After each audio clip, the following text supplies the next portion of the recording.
जय श्री कृष्णा, राधे राधे। आइए सुनते हैं फाल्गुन अमावस्या की व्रत कथा।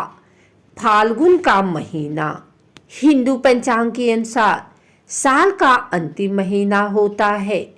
इसके बाद आने वाले चैत्र महीने से हिंदू नववर्ष का प्रारंभ हो जाता है। फाल्गुन माह के कृष्ण पक्ष की अंतिम तिथि को फाल्गुन अमावस्या कहते हैं। फाल्गुन अमावस्या महाशिवरात्रि के पर्व के बाद आती है और हिंदू वर्ष की अंतिम अमावस्या होती है। यह अमावस्या सुख, संपत्ति और सौभाग्य की प्राप्ति के लिए विशेष फलदायी है। जीवन में सुख और शांति के लिए फाल्गुन अमावस्या का व्रत रखा जाता है। इस दिन लोग पवित्र नदियों में स्नान कर जरूरतमंदों को दान करते हैं। यह अमावस्या पितरों को मोक्ष दिलाने वाली होती है, इसलिए इस दिन पितरों की शांति और पूर्वजों का आशीर्वाद प्राप्त करने के लिए तर्पण और श्राद्ध भी करते हैं। साल भर में 12 अमावस्या होती है।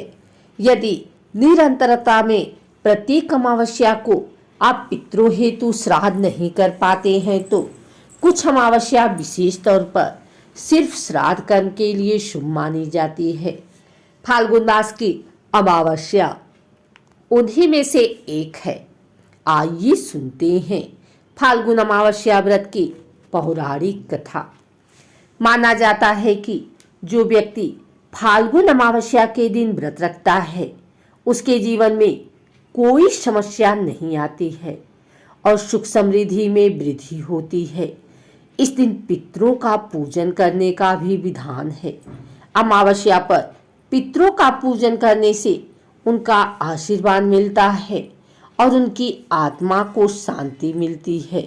मान्यता के अनुसार आज के दिन गंगा में डुबकी लगाने और दान करने से कई गुना पुण्य फल की प्राप्ति होती है।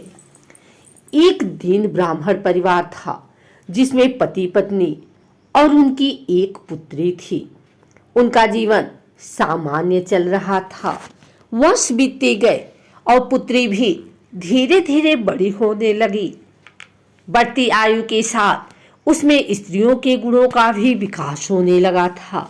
वह अत्यंत ही सुंदर, सुशील और सर्वगुण संपन्न थी, लेकिन गरीब होने के कारण उसका विवाह नहीं हो पा रहा था। एक दिन उस ब्राह्मण के घर एक साधु महाराज पधारे।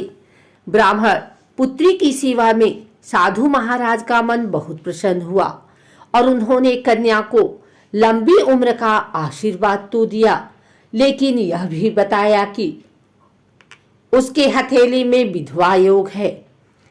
इस बात से चिंतित होकर ब्राह्मण परिवार ने साधु से उपाय पूछा। तब साधु ने कुछ देर विचार करने के पश्चात अपने ध्यान के आधार पर बताया कि कुछ दूरी पर एक गांव में सोना नाम की धोबिन जात की एक महिला अपने बेटे और बहू के साथ रहती है, जो बहुत ही संस्कारों से संपन्न तथा पतिपरायण और निष्ठावान है। यदि यह कन्या उसकी सेवा करे और इसके विवाह में वह महिला अपनी मांग का सिंदूर लगा दे तो इस कन्या का विधवा योग मिट सकता है। साधु ने यह भी कहा कि वह महिला कहीं आती जाती नहीं है। यह बात सुनकर ब्राह्मणी ने अपनी बेटी से धोबिन की सेवा करने की बात कही।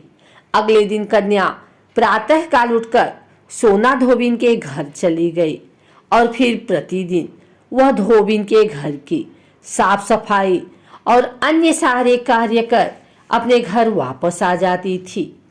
एक दिन सोना धोबिन अपनी बहू से पूछती है कि तुम तो सवेरे उठकर सारे काम कर लेती हो और पता भी नहीं चलता। तब बहू ने कहा, माँ जी, मैंने तो सोचा कि आप ही प्रातः उठकर सारे काम खुद ही खत्म कर लेती हैं। मैं तो देर से उठती हूँ। इसके बाद दोनों सास बहू निगरानी करने लगी कि कौन है जो सवेरे ही घर का सारा काम करके चला जाता है। कई दिनों बाद धोबी ने देखा कि एक कन्या प्रातः घर में आती है और सारे काम करने के बाद चली जाती है।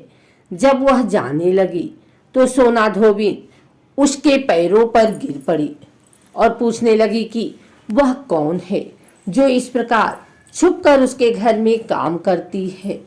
तब कन्या ने साधु द्वारा कही गई सारी बात बताई।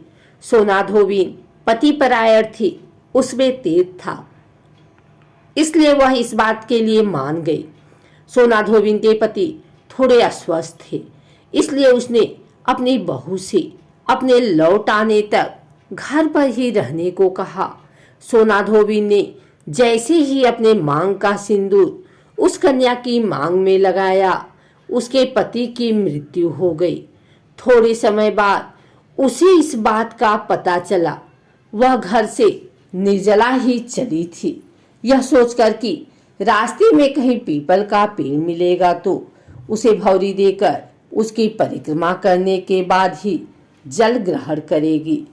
उस दिन अमावस्या थी। ब्राह्मण के घर मिले पुए पकवान की जगह उसने ईंट के टुकड़ों से 108 बार भौरी देकर पीपल के पेड़ की 108 बार परिक्रमा की और उसके बाद जल ग्रहण किया। ऐसा करते ही उसका पति वापस जीवित हो गया। इसलिए माना जाता है कि इस दिन व्रत आदि करने से पुण्य फल की प्राप्ति होती है। अगर आपको हमारी वीडियो अच्छी लगी हो तो इसे लाइक करें, कमेंट करें, शेयर करें। हमारे चैनल को सब्सक्राइब करके बेल नोटिफिकेशन ऑल पर सेट कर लें ताकि आगे आने वाली वीडियो सबसे पहले आप तक पहुंच सके। धन्यवाद।